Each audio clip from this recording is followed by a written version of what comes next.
അപ്പൊ പിന്നെ എനിക്കിത് ഞാൻ പ്രവിശ പ്രത്യേകമായി ശ്രദ്ധിച്ചത് സ്ലാങ് ലൈക്ക് നിങ്ങളുടെ ആ ഒരു നാച്ചുറൽ ആയിട്ട് നിങ്ങൾക്ക് അതും കൂടെ ഞങ്ങൾക്ക് കുറച്ച് എളുപ്പമായി. കാരണം പക്ക മലപ്പുറമാണ് ഇതിൽ.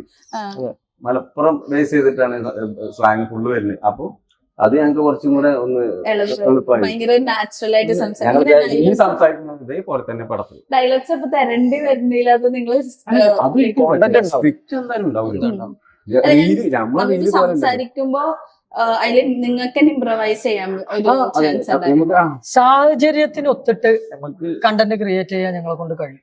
അങ്ങനെ കെമിസ്ട്രി വർക്ക് ചെയ്തുകൊണ്ടാണ് ഇന്ന് നിങ്ങളെ മുന്നിലൊക്കെ ഇരുന്ന് ഇങ്ങനെ ഇന്റർവ്യൂ അറ്റൻഡ് ചെയ്യാൻ ഒക്കത്തിനൊരു ഭാഗ്യം കിട്ടിയത്. അതെ, കാശിക്കുള്ള ബുദ്ധിമുട്ടുണ്ടായിരുന്നു ലൈക് മലപ്പുറത്ത്. എനിക്ക് വളരെ കുറച്ച്, കാരണം ഇവര് മലപ്പുറം ആണെങ്കിൽ ഞാൻ കോഴിക്കോട്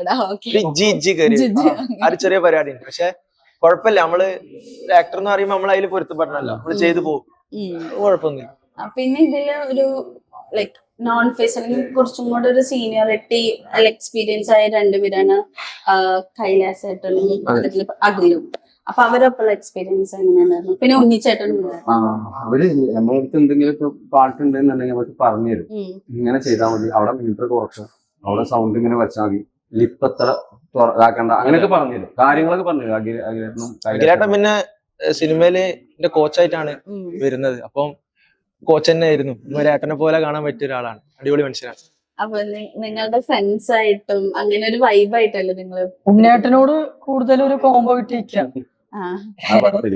ഗിവ് ആൻഡ് ടേക്ക് ആണ്. അങ്ങോട്ടും ഇങ്ങോട്ടും ഒരു കോമഡി സംഭവമായിട്ട് കിട്ടിയിട്ടുണ്ട്.